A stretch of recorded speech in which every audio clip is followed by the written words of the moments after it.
썩은 뱃띠의 비유를 통해 교훈하시는 하나님, 하나님도 그렇고요, 예수님도 그렇고요. 우리에게 말씀을 하실 때 단순하게 우리에게 그냥 이렇게 말씀으로만 하시기보다는 시청과 교육을 통해서 말씀을 이렇게 교훈하기도 하십니다. 또 심지어 호세와 같은 선지자 같은 경우는 실제 창녀인 아내를 맞이하게 하고, 그래서 아내를 맞이하게 해서 정말 최선을 다해서 그 아내를 사랑하고, 하지만 또 그 아내가 애생활을 못 입고 또 애도하고, 하지만 또 가서 또 찾아서 데려와서 아내로 또 지극정성을 다해 사랑하지만 또 나가고, 이런 일들을 계속 반복합니다.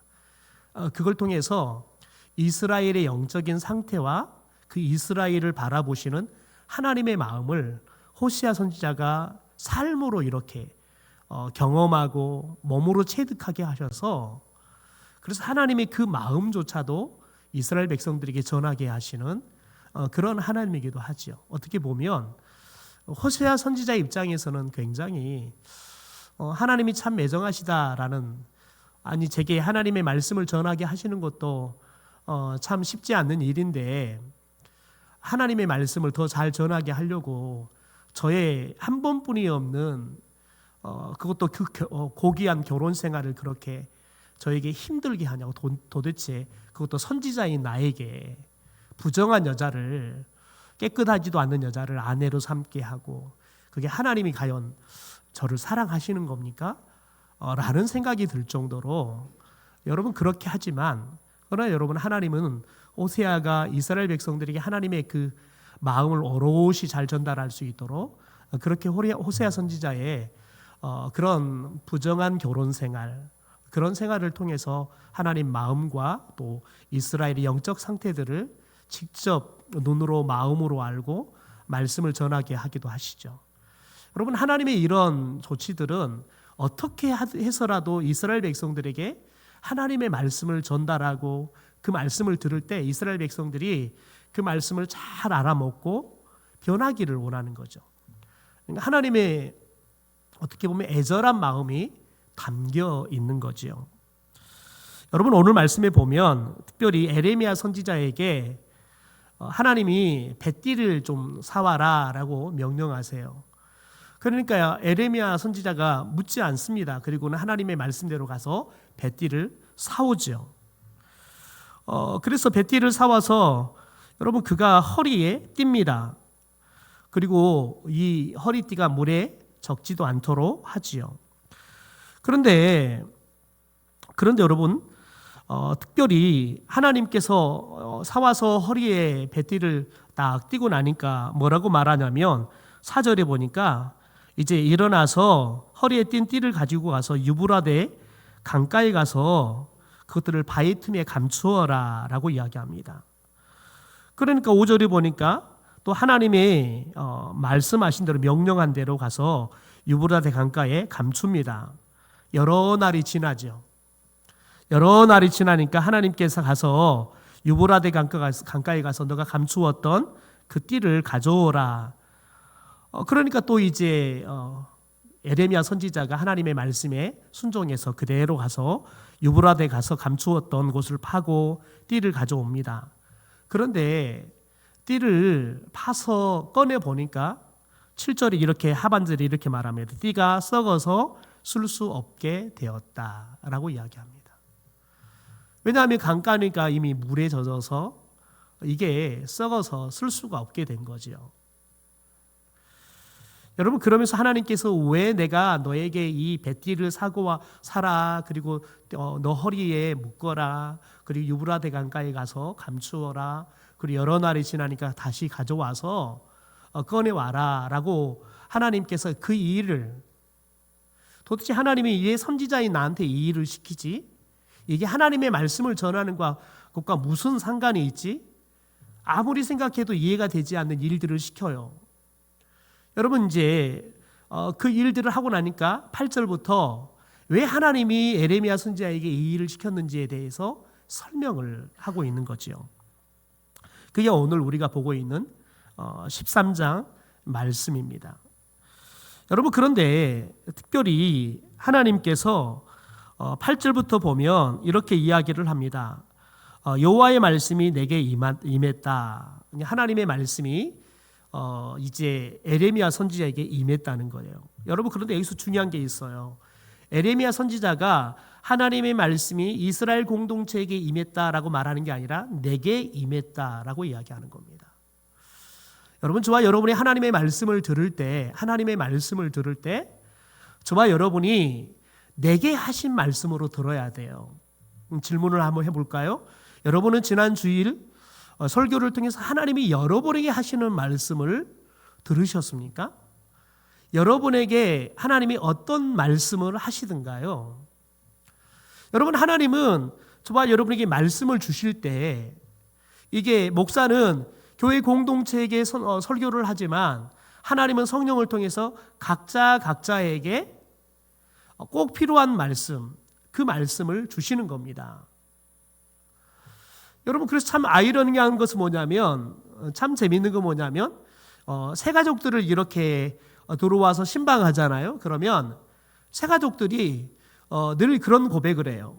늘 그런 고백을 하는데, 목사님, 제가 이 교회에 와서 예배를 드리는데 하나님의 말씀이 들리기 시작해요. 하나님의 말씀이 들리기 시작해요. 그렇게 이야기를 해요. 여러분, 그런데 그 말은 두 가지 의미가 있을 수 있어요. 하나는, 첫째는 긍정적으로 목사 입장에서는 목사가 설교를 잘 하든지, 또 하나는 듣는 성도가 하나님의 말씀을 잘 듣든지, 둘 중에 하나죠. 이게 두 개가 딱 어우러지면 가장 좋은 거지요. 여러분, 그런데 제가 전통교회만을 연구하고, 그래서 제가 거의 모든 사역들이 대부분 다 전통교회에서 목회를 했습니다. 일부러 어떤 교회는 제가 재수 3수를 해서 그 교회를 갔습니다. 첫 번째 넣었더니 저를 부르지 않아요. 그래서 다음에 넣었어요. 그렇게 해서 또 가는 교회도 있어요. 왜냐하면 그 교회는 제가 하나님이 제게 전통교회를 맡긴다 그러면 저런 교회를 맡긴다면 어떻게 사역하면 저런 교회가 될 수 있는지에 대해서 배우기 위해서 그렇게 다녔습니다. 여러분, 그런데 참 재밌는 거 뭐냐면, 제가 갔던 전통교회들은 그래도 저는 건강한 교회들을 찾아다녔습니다. 그래서 사전에 이제 내가 가서 배우고 목회하면서 배우고 싶은 교회들을 리스트업들을 다 해가지고 그래서 제가 이제 그런 교회가 나오면 하나님께서 기도하는 가운데 나오면 이렇게 이력서를 넣고 갔는데요. 여러분, 그런데 참 재밌는 거 뭐냐면 정말 고목 같은 그런 목사님들이 있어서 그 교회가 이렇게 크게 부흥해요. 2,000명, 3,000명 부흥을 하는데, 그런데 한결같이 그렇게 부흥을 시켰던 목사님들은 기본 10년 이상은 짐을 풀지 않으셨어요. 그 교회로 오셨는데 10년 동안 짐을 풀지 않고 늘 이사 갈 생각만 하고 계셨어요. 왜냐하면 성도들이 늘 반응을 보이는데 왜 목사님은 설교를 그렇게 못하십니까? 심지어 어떤 목사님은 사모님이 같이 신학을 공부하셨는데 사모님 공부를 더 잘하신 거예요. 그러니까 설교만 하고 이제 예배 끝나고 사택하면 사모님이 이제 목사 설교를 평가를 하는 거예요. 왜 당신은 설교 도입 부분을 이렇게 했어? 왜 이 본문에서 아니 메시지를 읽을 뿐이 왜 이렇게 찾아냈어? 그래서 어떤 목사님은 사모님 때문에 막 좌절이 돼가지고 막 힘든 시간들을 거치기도 하고, 여러분, 그런데 여러분, 한결같이 그분들이 10년 동안 짐을 풀지 않고 교회를 떠날 생각을 하셨어요. 근데 하나님이 그 교회에 있어라 하니까 버티는 거예요. 다른 교회가 사람들이 다 해서 이제 목사님 오시기만 하면 되겠습니다 그러는데, 하나님이 다 길이 열렸는데 갈 수 있도록 허락을 하지 않아서 못 가시는 거예요. 여러분, 그런데 그분들이 10년이 넘고 20년이 넘고 그 목회를 하는데 하나님께서 교회를 이렇게 막 키우시는 거예요. 그런데 목사님들이 오셔서 목회를 하는데 그 목회가 이제 어느 정점이 되니까 교회가 막 부흥하기 시작하는 거예요. 근데 언제 부흥하냐? 기존에 있는 성도들이 목사님 설교가 정말 저희의 삶에 힘이 되고 우리의 삶을 변화시킵니다.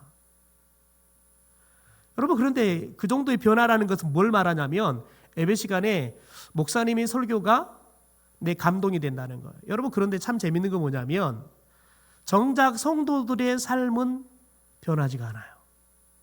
성도들이 말하는 목사님의 메시지가 감동이 되고 삶의 변화가 있습니다. 근데 그것은 뭘 말하냐면 이제 목사님과 10년 이상을 살다 보니까 대부분 고백하는 건 뭐냐면 우리 목사님은요, 우리 애들 이름도 다 기억해요. 여러분, 10년이 되잖아요. 기억해져요. 10년이 되면 머리 나빠도 어지간하면 기억이 돼요. 그런데 세상에 우리 목사님이 우리 애들을 벌써 10년이 지났는데 우리 애들을 기억하고 있어. 왜 그럴까요? 대부분이 개인적인 만남을 가졌을 때 그런 목사님이 나에 대해서 그렇게 기억하고 계시고 나에 대해서 관심을 갖고 있네요. 이런 인간적인 관계들이 형성이 되니까요, 목사님의 설교가 들리기 시작하는 거예요. 여러분, 그래서 참 재밌는 건 뭐냐면 설교를 10년 동안 못한다고 늘 소리 듣고요. 어떤 목사님은 한 장로님께서 제일 앞에 앉아가, 우리 교회는 그 앞에 칸막이가 이 칸막이가 있잖아요. 제일 앞에 앉아가지고 지팡이를 들고 설교 시간이면 마음에 안 들잖아요. 그럼 지팡이 갖고 똑똑똑 두드리신다는 거예요.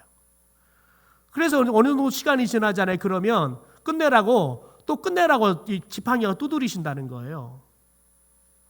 근데 그 장로님이 학교 교장으로 은퇴를 하시고 성서신학원에 가서 신학을 하시고 시골교회 10명도 안 되는 시골교회에 전도사를 갔어요. 3년을 사역하셨거든요. 근데 사모님 권사님이 저기 치매가 걸려오셨어요. 10명도 안 되는 성도들한테 얼마나 시달림을 당해버렸던지 3년 사역했는데 권사님이 치매가 스트레스가 너무 돼가지고 치매가 걸려오셨어요. 그래서 도저히 목회를 할 수 없어서 이제 3년하고 내려오셨는데 그분이 돌아오셔서 담임 목사님이 고백하는 게 뭐냐면 목사님이 죄송하다고. 자기는 10명도 안 되는 성도 가지고 3년 했는데 그냥 건강이고 삶이고 마음이고 다 무너져 버렸는데 제가 그것도 모르고 목사님을 너무너무 괴롭혔다고. 제가 너무 큰 죄를 졌다고. 본인도 이제 목회를 해보니까 알겠는 거예요, 그걸. 여러분, 우리들이 하나님의 말씀은 귀로도 듣는 것 같지만 실은 여러분, 교회는 관계로 들어요. 관계가 여러분 잘 형성이 되잖아요. 그러면 하나님의 말씀이 여러분 개떡 같은 말씀이어도 저분은 나를 사랑하세요. 그러면 여러분 개떡 같은 말씀이어도 그 개떡 같은 말씀에 찰떡 같은 말씀으로 알아먹는다고요. 여러분, 그게 매우 중요해요. 그런데 여러분, 그분들이 한결같이 이야기하는 게 뭐냐면 하나님이 목사님을 통해 내게 주시는 말씀을 듣는다는 거예요. 그래서 제가 꼭 주일을 지나거나 수요일 지나고 나면, 특별히 주일을 지나고 나면 어떤 분들이 꼭 그래요. 왜 목사님 저만 보고 설교를 하십니까? 자기만 보고 설교를 한대요, 목사님이. 꼭 그래, 자기가 숨도 못 쉬게 자기만 보고 목사님이 설교를 한대요. 여러분, 그런데 여러분, 실은 저는 여러분 잘 안 봐요. 자, 여러분 보는 것처럼 보이잖아요. 그런데 제가 3분의 2 시선은 어디 있냐면 저 카메라에 있어요. 왜냐하면 카메라를 통해 예배 드리는 사람을 배려하기 위해서 저 카메라에 시선을 둬요. 그래야지 여러분 영상으로 예배 드리는 사람도 목사님이 나를 보고 설교를 하구나, 그래야지 집중하지 듣는 거지요. 여러분, 그런데 꼭 그래요. 목사님이 나만 보고, 왜 나만 보고 설교를 해서 제가 숨도 쉬기 힘들게 하시냐고. 심지어 어떤 분은 그래요. 아니, 목사님 설교 시간에 꼭 놔두라고 이야기를 하신다고. 여러분, 그게 무슨 말일까요? 하나님이 나에게 말씀을 하시는 거예요. 나게요. 여러분, 그래서 저와 여러분이 하나님의 말씀을 들을 때 하나님이 나에게 말씀. 그래서 오늘 에레미야처럼 여러분, 내게 하나님의 말씀이 임했다, 이게 있어야 돼요. 여러분, 그럴 때 우리가 하나님의 말씀에 반응할 수 있어요. 여러분, 저와 여러분이 하나님의 말씀을 들을 때는 여러분 참 좋다, 감동적이다. 여러분, 그런 대다수의 성도들이 어디에 감동을 받냐면 애하의 감동을 받아요. 말씀의 감동을 받는 게 아니라 목사님이 드렸던 그 애하의 감동을 받아요. 여러분, 애하는 우리 감동을 주시지만 우리 삶을 변화시킬 수는 없어요. 왜? 우리 하나님이, 여러분, 우리의 삶을 변화시키는 것은 하나님의 말씀이지 외화가 아니에요. 여러분, 말씀은 때로는 우리에게 감동을 주지는 않아요. 여러분, 그런데 여러분, 우리에게 감동 주지 않는 말씀도 말씀이 우리 안에 들리잖아요. 그러면 어느 시점이 되면 그 말씀이 우리를 변화시킨다고요. 그래서 여러분, 제일 중요한 건 뭐냐면 저와 여러분이 하나님의 말씀을 들을 때 나에게 하나님이 말씀을 들려주심을 경험하셔야 돼요. 그래서 매주마다 저와 여러분이 예배를 드릴 때 하나님 저에게 말씀을 들려주십시오. 때로는 교회 공동체가 동일한 말씀을 들어야 할 필요가 있어요. 그래야지만 동일하게 반응을 하니까요. 그럴 때 여러분 교회가 힘있게 일어나는 거예요. 여러분, 오늘 예레미야는 하나님의 말씀이 내게 임했다라고 이야기를 해요. 그러면서 하나님이 무엇을 이야기하냐면 9절에 이렇게 말합니다. 여호와께서 이같이 말씀하시기를 내가 유다의 교만과 예루살렘의 큰 교만을 이같이 썩게 하리라. 그러니까 이 벳띠는 무엇을 상징하는 거예요? 유다를 상징하는 겁니다. 유다. 여러분, 남유다 백성들을 상징하는 거예요. 여러분, 벳띠는 어떻게 보면 거룩한 상징물이에요. 여러분, 그런데 이 남유다는 거룩한 하나님의 백성으로 부름받은 선민이에요. 선택받은 백성들이라고요.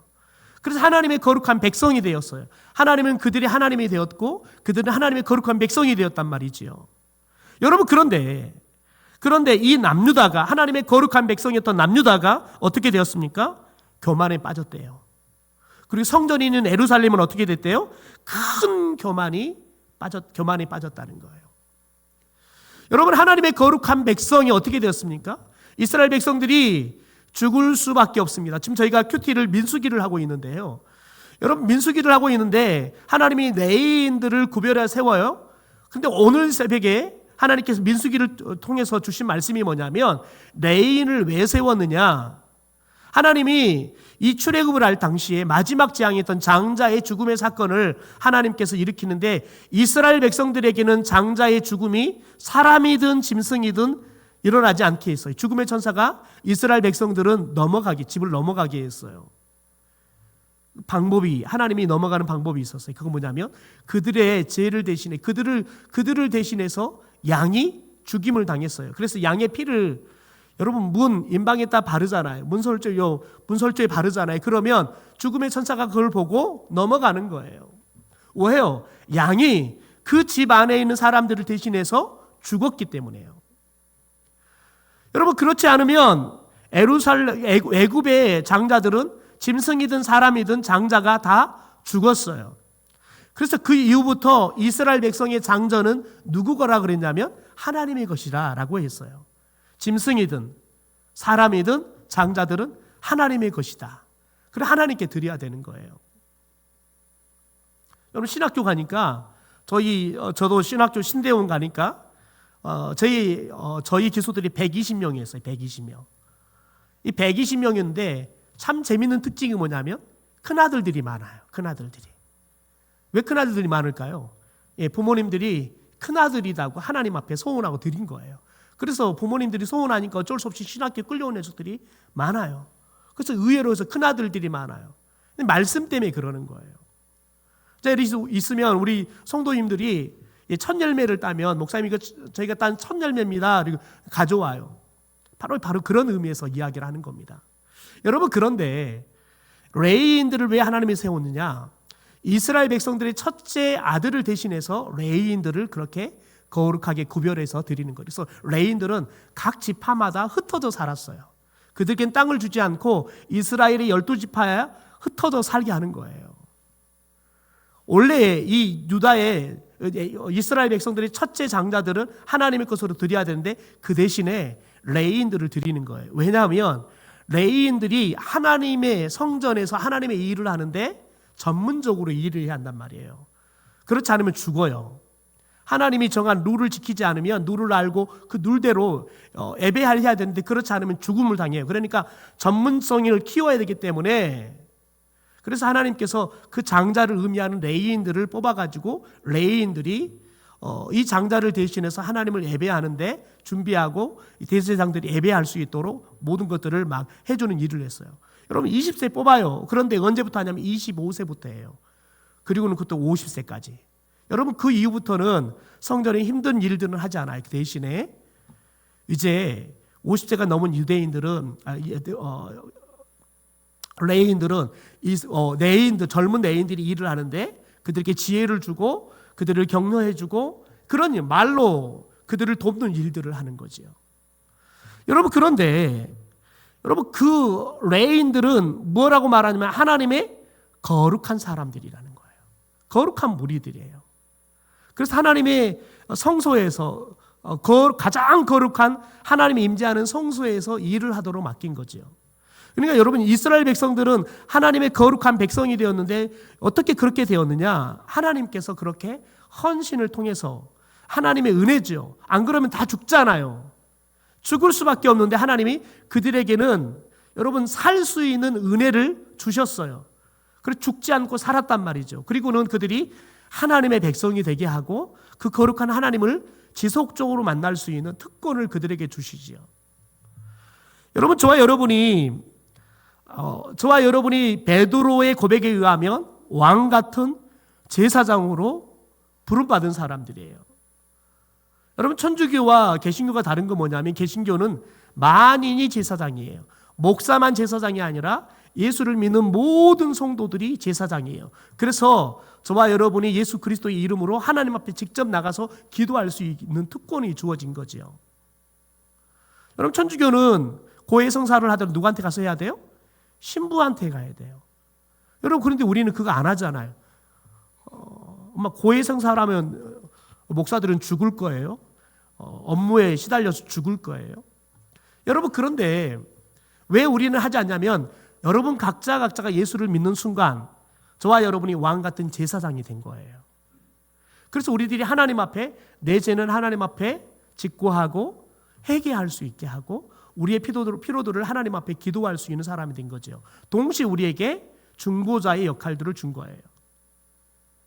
여러분 그래서 모든 성도들은 자신의 죄, 자신의 피로의 기도들을 하나님 앞에 직접 할 수 있지만 다른 사람을 위해서 중보 기도해야 할 사명이 있는 거예요. 왜? 우리는 제사장이니까요. 여러분 그런데 이스라엘 백성들이 벳디처럼 거룩한 하나님의 선민이 됐단 말이죠. 여러분 근데 그들이 어떻게 됐어요? 보니까요 썩게 되었대요. 뭐 때문에? 교만 때문에요. 여러분 예루살렘이 왜 더 큰 교만에 빠졌을까요? 거기는 예루살렘은요 하나님의 성전이 있으니까요. 성전 가까이 있으니까 마치 우리들이 멀리 있는 이스라엘 사람들보다 하나님께 더 크게 쓰임받는 더 위대한 사람처럼 생각하는 거죠. 착각하는 거죠. 여러분 그게 교만이에요. 여러분 저와 여러분이 기억해야 될 게 있어요. 오늘 하나님이 이 벳디 비유를 통해서 이스라엘 남유다 백성들에게 무엇을 가르치냐면 너희들이 벳디처럼 하나님께 거룩한 백성으로 너희들이 부름받은 것은 맞다. 그런데 너희들이 교만에 빠져서 썩어버린 벳디가 됐다는 거예요. 여러분 썩었다는 건 뭐예요? 거룩함을 상실해버렸다는 거예요. 쓸 수가 없어요. 오염됐다는 거예요. 여러분 그런데 여기서는 보세요. 그들이 10절에 이렇게 말을 합니다. 그 띠가 쓸 수 없음 같이 되었다라고 이야기해요. 그러니까 더 이상 띠를 쓸 수 없게 됐다는 거예요. 두 가지 이유 때문에. 첫째는 거룩함을 상실해버려요. 두 번째는 여러분 띠의 역할을 할 수 있는 힘이 없어져 버렸어요. 능력이 상실되어 버렸다고요. 왜요? 뱃띠는 여러분 허리를 꼭 묶어준 역할을 해야 되는데 꼭 묶으면 어떻게 됐어요? 썩었으니까 톡 끊어져 버리는 거죠. 여러분 저와 여러분이 하나님의 거룩한 백성으로 왕같은 제사장으로 부름받았는데 저와 여러분이 여러분 거룩함을 상실해 버리면 안 된다는 거예요.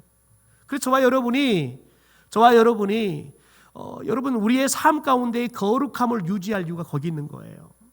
여러분 하나님은 우리에게 얼마만큼의 거룩함을 요구하시냐면 우리가 예배하러 왔어요. 제물을 가지고 예배하러 왔어요. 그런데 예배를 드리려고 제물을 드리려고 생각하는데 뭐가 생각이 나요? 형제와 화해할 일이 생각이 나요. 그럼 하나님은 뭐 하래요? 하나님은 예배가 중요하다 말하지 않아요. 뭐가 중요하다 그래요? 네, 가서 형제하고 화해하고 오는 것이 더 중요하대요. 왜요? 하나님 우리에게 주신 여러분 직책이 뭐예요? 화목케 하는 직책을 주셨어요. 여러분, 그런데 우리가 하나님이 우리에게 주시는 사명을 감당하고 온 거예요? 감당하지 않고 온 거예요? 화목케 하라고 보냈는데 화목케 하기는커녕 오히려 화목을 깨트리고 와버렸단 말이에요. 그러니까 하나님은 너 그런 모습으로 예배하면 내가 너 예배 받을 수 없다는 거예요. 하나님 우리 예배를 받기 위해서 어떻게 조치를 해요? 네, 화목하고 오라는 거예요. 이게 뭐예요? 예, 용서를 구하고 오라는 거예요. 여러분, 요한 1서를 가면 이 말을 다른 말로 해요. 여러분, 우리들이 죄가 발견되잖아요. 그럼 뭐 하라고요? 자백하라고요.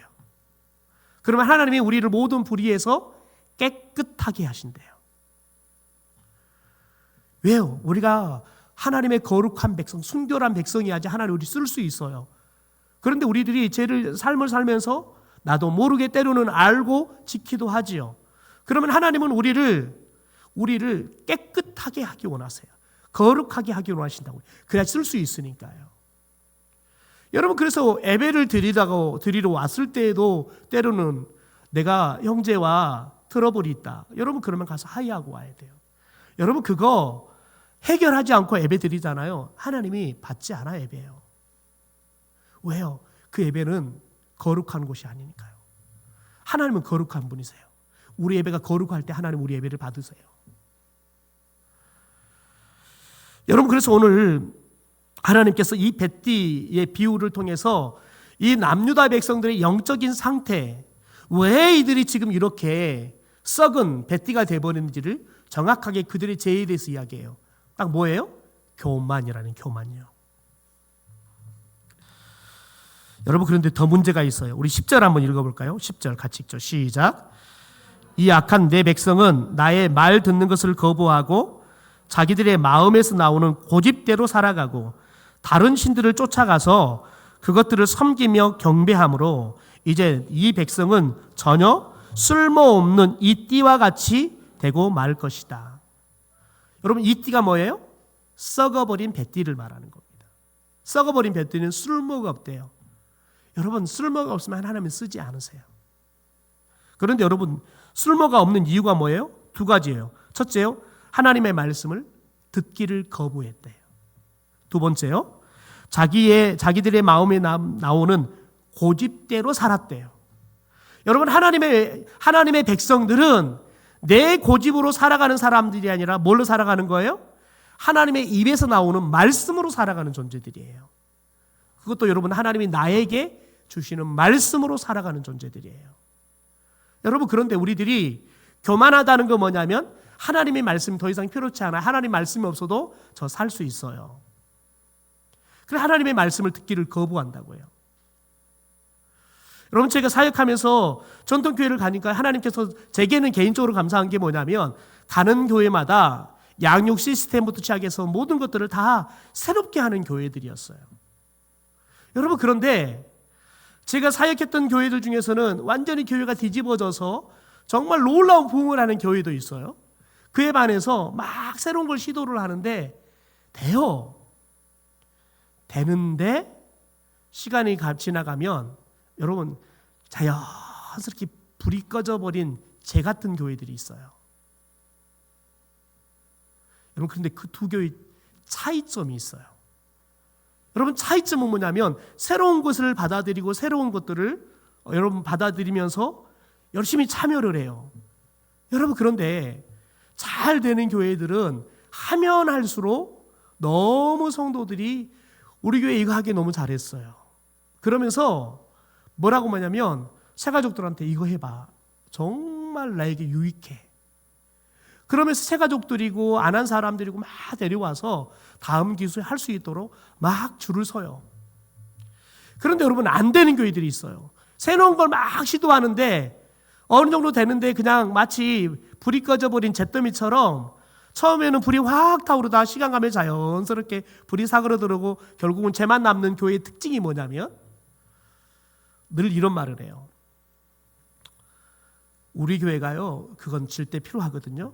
근데 막상 하면 뭐라 그러냐면 저는 아니고요. 거기다 하나 더 붙습니다. 저는요, 목사님, 그거 여러 번 해서 잘합니다. 잘합니다. 네, 한국의 특징이 뭐냐면 목사님들이 새로운 프로그램 나오면 늘 새롭게 해요.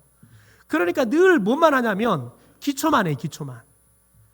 그래, 예수님이 누군가, 하나님이 누군가, 예수님이 누군가 막 이런 것만 하는 거예요. 한두 번 듣는 게 아니라 여러분 뭐 30년 했으면 최소한 5번은 들어요. 말이 맞아요. 여러분, 그런데 교회는 양육 시스템을 가지고 들어오잖아요. 그러면 항조직들은 대부분 잘 알아요. 그런데 왜 해야 되냐면 항조직들이 해보면 이거 진짜 꼭 해야 되겠구나 이 생각이 들어야지 전도해온 사람들한테 이거 꼭 해야 돼요. 왜냐하면 정말 당신한테 필요한 거니까요. 그럴 수 있어요. 그런데 안 하잖아요. 그러면 꼭 전도하면 뭐라 그러냐면 그거 안 해도 돼. 안 해도 돼. 여러분, 새가족이 안 하면요, 믿음이 뭔지 배울 길이 없어요. 기도가 뭔지 배울 길이 없어요. 저희 교회는요, 정말 기도 잘해요. 보니까 우리 이근 목사님께서 기도 훈련을 참 잘 시키셨더라고요. 이 교재들 남아있는 자료들을 보니까 이근 목사님께서 정말 신앙생활 잘 훈련시키셨고 기도 훈련은 정말 잘 시킨 것 같아요. 여러분, 거기에 포함된다 그러면 두 가지가 빠졌어요. 하나는 비전에 대한 기도가 우리 교회 좀 약해요. 거기 두 번째는 목회자들에 대한 기도가 조금 더 강해지셔야 돼요. 왜요? 교회는 이러든지 목회자가 여러분 깨어있지 않으면 아무리 장로님들이 아무리 항조직들이 열심히 해도요, 목회자가 여러분 앞장서서 끌고 가지 않으면 그 열심들 시간감이 자연스럽게 사그러지게 돼 있어요. 이러든 저러든 목회자가 살아 있어야 돼요. 목회자가 뜨거워야 되는 거예요. 여러분 그런데 생각해 보십시오. 제가 지금도 기억하는 건 뭐냐면 저 지금도 대표 기도하면 제가 정말 머리가 아픈 대표 기도하신 분이 계세요. 제가 사역하던 교회 재직회 재직회 세미나를 했어요. 근데 제가 예배 담당 목사예요. 그런데 그날 하필이면 권사님께서 대표 기도를 하시는데 강사가 오셨어요. 그런데 그분이 꼭 이제 기도문을 써오세요라고 주문을 하거든요. 왜냐하면 교회가 크면 올라가 보면 그 공간에 압도가 돼가지고 아무리 기도 잘하신 분도 막 떨다 보면 기도를 또 하고 한 걸 또 하고 하다가 나중에는 이제 어떻게 끝내야 될지를 모르는 분들이 계세요. 왜냐하면 나중에는 막 긴장해가지고 기도하고 또 하고 하다 보니까 나중에는 기도를 어떻게 끝내야 될지 모르는 분이 계신다고요. 실제 그래서 제가 경험했던 한 권사님은 기도하다가 안 되니까 아멘 하고 끝내신 분이 계세요. 예수님의 이름으로 기도합니다 빼먹어버리고 하다 안 돼. 끝에 이걸 아무리 나중에 물어봐서 권사님이 왜 예수님 이름 빼먹었습니까? 했더니 목사님 나중에는 머리가 하얘져가지고요 아무것도 생각이 안 나서 이걸 어떻게 끝내야 되나 막 머리를 굴리는데 아무리 생각이 안 나더래요. 그래서 한 소리 또 하고 또 하다 도저히 안 되어서 아멘 했다 끝냈다는 거예요. 그분도 지독하리만큼 안 써오신 분이거든요. 근데 꼭 사고를 치시더라고요. 여러분, 근데 그분보다 더 지독하게 사고 치신 분이 계세요. 제가 지금도 그분이 기도한 시간을 잊어먹지 못해요. 19분 35초를 기도하셨어요. 그것도 어떻게 끝내냐면 선임 장로님이 다 안 되니까 앞에 앉으셔갖고 일어났다가 앉으셨다 일어났다 앉았다 도저히 안 되니까 가셔갖고 옆에 또 서 있는데 이걸 선임 장로님 정말 마음이 착하신 분이시거든요. 옆에 서가지고 있으면서도 이걸 또 도저히 안 되니까 마이크를 치시고 끄고 내려오셨어요. 그래서 19분 35초를 기도하신 거예요. 자칫 강사보다 기도를 더 길게 할 뻔했어요. 여러분, 왜 그래요? 기도를 잘못 배우니까 그래요. 자기 개인 기도하듯이 기도를 해버린 거예요. 여러분, 우리들이 훈련을 받지 않으면 건강한 교회를 세울 수가 없습니다. 건강한 신앙사를 할 수가 없습니다. 여러분, 그래서 저와 여러분이 정말 하나님 앞에서 늘 순결한 삶, 거룩한 삶을 살기 위해서 정말 여러분 사투해야 돼요. 제가 3.1교회를 청년들과 신혼부부를 용구하기 위해서 방문을 했어요. 그런데 신혼부부 팀을 용구하려고 하는데 한 간사님을 소개를 해주세요. 거기서 말하는 간사님은 평신도예요. 평신도. 근데 그분이 맡고 있는, 여러분, 이 진 숫자가 몇 명, 120명이 넘는 사람을 혼자 맡아서 감당하고 있더라고요. 그래서 새벽에 6시에 만나재요. 그래서 새벽 6시에 3.1교회를 찾아갔어요. 그래서 유아실에서 그분과 만났는데요. 제가 그분을 만나고 기겁한 줄 알았어요. 애들 3명을요. 남편과 함께요. 떼매고 왔어요. 그것도 자기 집이 1시간이 넘는 거리래요. 근데 그거 예배 마치고 나잖아요. 그러면 바로 출근한대요. 어떻게 출근하면 얘들은 어린이집에 보내놓고 자기는 출근한대요. 서울 여대에서 행정실에 근무하신 분이셨는데요. 애들 3명을 키우시더라고요. 여러분, 그런데 3명도 기가 막힐 노릇인데 시어머니, 시아버지를 다 모시고 산대요. 또 직장 생활을 하신대요. 여러분, 그런데 그분이 120명이 넘는 청년들을 맡아서 관리를 해요. 신방도 다 하고요. 다 해요. 그래서 제가 그분을 보고, 야, 우리 청년들은 못하겠다. 우리 청년들은 못하겠다. 절망이 들더라고요. 직장 생활하고 시어머니, 시아버지 다 모시고 살고 애들을 3명을 키워요. 다 고만고만한 애들요. 아빠가요, 애들 자고 있는 애들 아빠가 들쳐업고 하나는 아빠가 안고요. 그 간사님이 하나는 없고요. 그렇게 왔어요. 제가 얼마나 미안하든지요. 그랬더니 그분이 그래요. 목사님, 안 미안해도 괜찮아요. 저희 새벽에 새벽 예배 이렇게 나와요. 매 새벽마다 그렇게 새벽 예배를 나오신대요. 아니, 시어머니, 시아버지 아침 식사 차려주지 않게 해줬더니 그래요. 시어머니, 시아버지가 좀 믿음이 있는 분이셔서 배려해 주신대요. 그래서 아침은 우리들이 알아서 해결할 거니까 너는 열심히 해라. 늘 기도해 주신대요. 제가 그래서 아니, 애들 이 새벽에 데리고 나오면은 애들을 잠도 깊이 못 자고 와요. 근데 애들이 교회 가면 다 따라오겠다고 일은 안 돼요, 또. 그러니까 또 다시 집에 갔다가 올 수가 없어, 출근할 수가 없으니까 그냥 교회에서 밥 먹고 하는 거예요. 여러분, 그런데 제가 그분을 만나고 기가 막혔는데 식당에 가서 이제 아침밥을 먹는데요. 저 식당 가서 더 기겁한 줄 알았어요. 식당에서 밥하고 설거지하는 애 다 누구냐면 청년들이에요. 청년들이 밥을 하고 설거지를 다 해요. 그래서 제가 그랬어요. 얘네들이, 청년들이 오늘만 하시는 겁니까? 아니면 매일 이렇게 합니까? 매일 그렇게 한대요. 매일 청년들이요. 그래서 제가 그랬어요. 왜 우리 청년들은 안 되지? 왜 안 되지? 얘네들은 새벽에 와서 밥도 하는데 우리는 새벽 예배 좀 6시에 하고 새벽 예배 한번 모이자. 안 돼요. 늘 하는 이야기가 뭐냐면은 아침에 못 일어나요. 여러분, 그런데 물어봤어요. 얘네들은 그럼 공부 안 하느냐? 여러분, 대부분 리더 그룹들이 스카이대에 다니는 애들이래요. 공부도 잘하는데 믿음도 좋더라고요. 참 기가 막힐 노릇이에요. 왜 그렇게 되느냐? 여러분, 그 교회는 여러분 가서 농어촌 봉사활동 오잖아요. 금요일 돌아오잖아요. 금요일 날 오후에 오면 보통 3박 4일 안에 돌아오면 금요일 날 여러분 저녁 때 돌아오면 집회를 가는 게 아니라요. 철야의 기도를 한대요. 재미있는 올릴 이야기예요. 아이들을 집회를 보냈더니 주일도 못 오더래요. 피곤하니까 잠자니라고. 그런 돌아와서 철야 기도를 하고 돌려보냈더니요. 아이들이 그 다음날 토요일 날 오후에 벌써 다 나오더래요. 왜요? 영적으로 충전이 되니까요. 여러분, 이게 아주 중요한 겁니다. 제가 아산에 사역을 하는데 5개월 정도 사역을 했어요. 여러분, 그런데 5개월 사역하면 청년 50명, 30명 정도 제가 맡으니까 30명 정도 맡았어요. 근데 5개월 사역하고 80명이 뭐 예배했어요. 여러분, 근데 그 청년들은 금요일 저녁에 되면 심야 기도를 해요. 11시, 12시 정도 끝나요. 그러면 그때부터 담임 목사님과 갖고 리더들 모임을 해요. 새벽 3시까지예요. 여러분, 근데 청년들이 토요일 날 오후 2시가 되면 다시 교회를 다 나와요. 주일 준비를 해요. 토요일 날 6시가 되면 청년 예배를 드려요. 여러분, 그 청년 예배 끝나고 나면 보통 1시간 배, 얘네들 한 40분 찬양해요. 그리고 제가 1시간 설교를 해요. 그리고 기도해요. 그러면 1시간 반 정도 예배를 드려요. 여러분, 그러고 나면 애들이 소그룹 모임 가져요. 그럼 몇 시 끝나면 9시 반이 끝나요. 그러면 그때부터 리더들이 얘네들을 다 데려다 주고 와요. 그리고 그 다음날 아침에 7시면 교회를 다 나와요. 일부 예배, 찬양팀도 해요.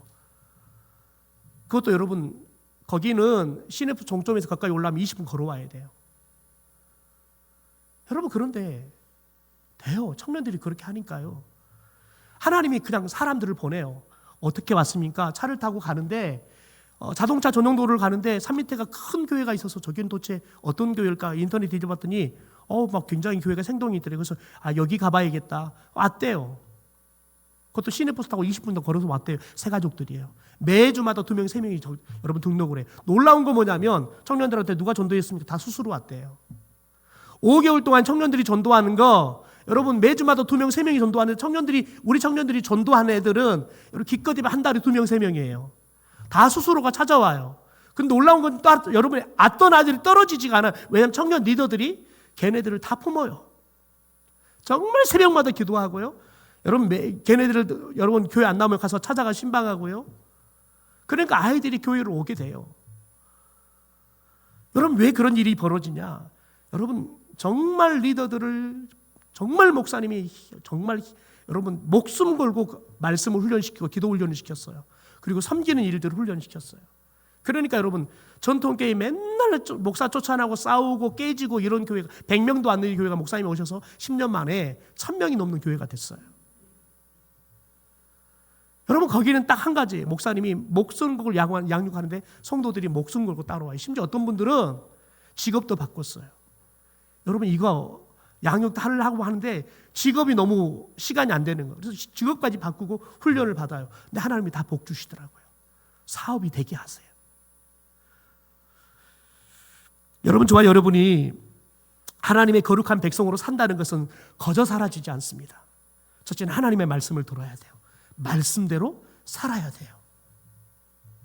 여러분 말씀대로 산다는 것은 거저 사라지지 않아요. 성령이 도와주지 않으면 안 돼요. 글쎄 여러분 우리는 뜨겁게 기도해야 되는 거예요. 하나님 우리가 말씀대로 살 수 있도록 도와주십시오. 여러분 그럴 때 보세요. 오늘 11절 말씀 마지막에 읽고 말씀을 마치겠습니다. 같이 한번 읽을까요? 시작. 여호와의 말씀이니라 때가 사람의 허리에 속함같이 내가 이스라엘 온 집과 유다 온 집으로 내게 속하게 하여 그들로 내 백성이 되게 하며 내 이름과 내 명예와 영광이 되게 하려 하였으나 그들이 듣지. 여러분 하나님은 그들에게 이미 뜻을 정한 게 있어요. 내 백성이 되고 내 이름과 내 명예와 내 영광이 되게 하겠다 뜻을 정했어요. 여러분 그런데 하나님이 어떤 백성들의 이런 뜻을 정했어요? 여러분 교만해가지고요.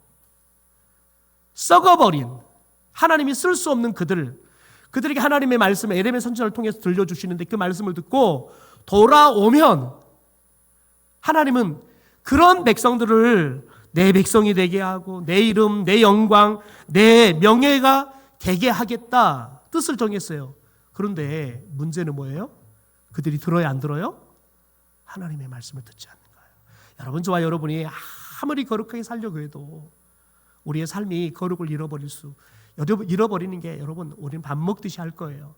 그러나 기억해야 할 게 있어요. 그 거룩함을 회복할 수 있는 게 뭐예요? 하나님의 말씀을 듣는 거에는 방법이 없어요. 그래서 저와 여러분이 말씀을 듣는 자리를 사모해야 하는 거예요. 여러분이 사랑방 모이잖아요. 사랑방 모임을 왜 모여야 되느냐? 여러분 사랑방 모임처럼 여러분이 삶의 이야기를 말씀을 통해 들을 수 있는 그런 공간은 없어요. 저는 무작위로 여러분에게 말씀을 전하지만 사랑방은 여러분이 가장 개인적으로 말씀을 접촉하고 여러분 삶과 비슷한 성도들의 삶을 통해서 야 나와 똑같이 사는데도 불구하고 저렇게 말씀을 따라 살아가거나 도전이 되는 거예요. 목사는 엄두가 안 내요. 목사님이니까. 그러나 여러분 사랑방 식구에서 여러분 리더들이나 섬김이나 부섬김이나 여러분과 별반 다르지 않는 모습으로 살아간단 말이죠. 그러나 만나서 함께 말씀 가지고 삶을 나누다 보니까 우리 리더들이 야 참 저러니까 리더구나. 여러분 도전이 되는 거예요.